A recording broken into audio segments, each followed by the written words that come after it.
Donc je dis que les négociations, c'est cela, c'est-à-dire l'aptitude à trouver la solution du 18e cabri.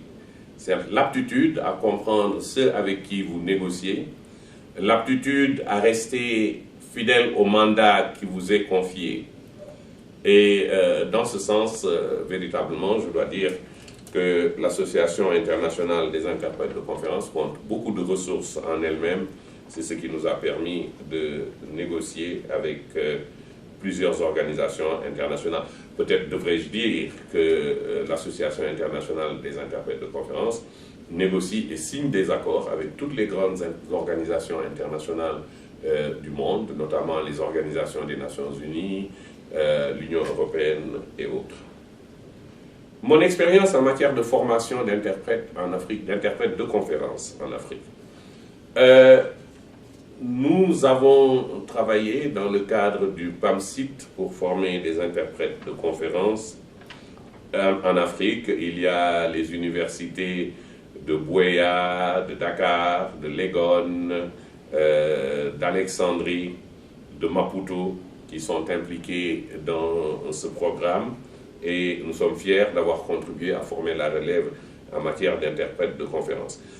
La nouvelle tendance, celle que nous avons expérimentée au Sénégal, nous avons formé des interprètes de conférences en langue nationale. Et ainsi, à l'Assemblée nationale du Sénégal, nous avons 21 interprètes de conférences qui ont été dûment formés et qui ont été recrutés par l'Assemblée nationale. Et désormais, l'Assemblée nationale du Sénégal travaille en 7 langues, 6 langues nationales plus le français, avec l'interprétation simultanée. Je n'ai pas besoin de dire qu'il s'agit là d'un outil qui permet de renforcer la démocratie, surtout la démocratie participative. Qu'est-ce que je perçois comme les plus grosses opportunités, les plus grosses menaces à l'interprétation dans le continent et dans le monde? Je pense qu'il vaut mieux réfléchir comme les Chinois. Les menaces sont utiles parce qu'elles peuvent constituer des opportunités. Et c'est ainsi que je perçois l'intelligence artificielle, l'interprétation à distance, parce que je sais que certains collègues sont en train de paniquer à la limite en pensant que l'intelligence artificielle va remplacer les interprètes de conférences. Je pense que l'interprétation de conférences telle qu'elle est pratiquée actuellement a encore de beaux jours devant elle, parce qu'il y a des problèmes que l'intelligence artificielle n'arrive pas à régler. Plutôt, l'intelligence artificielle doit nous servir pour pouvoir mieux pratiquer notre profession. Mais pour cela, il faut que nous n'ayons pas peur de l'intelligence artificielle. C'est un outil technique qui a été créé par les hommes et il faut que les hommes se l'approprient et l'utilisent. Peut-être que nous aurons plus de loisirs en utilisant l'intelligence artificielle.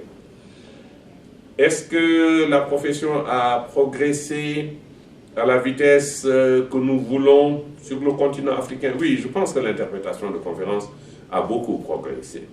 Et elle le doit à l'Association internationale des interprètes de conférences.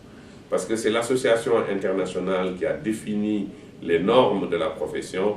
Et nous avons beau jeu à nous réclamer de l'Association internationale des interprètes de conférences pour pouvoir imposer nos normes professionnelles. Le message que je voudrais transmettre aux membres de la région Afrique, je voudrais d'abord dire qu'il est important que les membres de la région Afrique comprennent le rôle de l'Association internationale de conférences, qu'ils s'approprient cette association. L'Association internationale des interprètes de conférences ne doit pas être perçue comme une association qui est là-bas, au loin, à Genève, mais plutôt comme notre association. Et je dis souvent, les Espagnols m'en excuseront, que l'Association internationale des interprètes de conférences, c'est comme une auberge espagnole. On n'y trouve que ce qu'on y apporte. Elle est fondée sur un travail qui ne dépend que du bénévolat et de la volonté de ses membres. Il est important donc que nous, les membres africains, nous soyons présents dans toutes les structures de l'AIC pour être à même non seulement de poser nos problèmes, mais aussi de les défendre et de contribuer à les défendre. Toute autre attitude me paraîtrait coupable.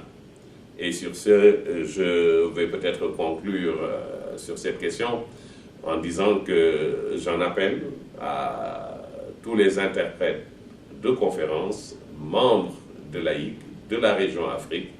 J'en appelle à eux pour qu'ils se mobilisent pour la défense de l'Association internationale des interprètes de conférences et pour la défense de notre profession. Je vous remercie.